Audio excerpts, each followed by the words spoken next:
Morning po sir. Ito na ho yung bumper. Naalay na naman. Yan ang forma niyan. Tapos yung garnish chrome dito ilalagay. O linis na lang ho yan. Bukas na namin lilinisan. Pinturahan muna namin yung bumper. Ito sir, isasalpak lang. Hindi nakaturnin dyan pero okay na. Tanggalan namin. Ito yung naputol. Ito yung naputol sir. Kable. Ito pa yung dulo. Ito. Nasira na yan. Yung pinaka, hindi pala siya naputol. Ito yung pinaka, yung stopper niya nasira na. Kaya palitin na tong ano niya, kable. Hanap ako sa online kung mayroon. Ito. Yung stopper niya.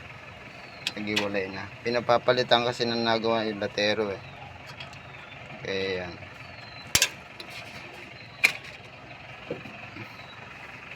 Tanggalin mo na yan. Yan yung ginawa ng mga bracket sa may mga ilaw. Pinturuan na lang namin.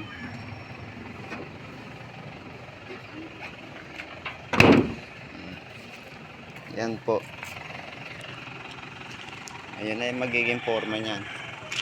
Tapos to, lalagay yung fog light. Lalagay namin yung dito. Yun doon sa emblem. Ayun, gagawin ko na lang paraan. Sasalpa ko yung dati. Para malagay yung emblem.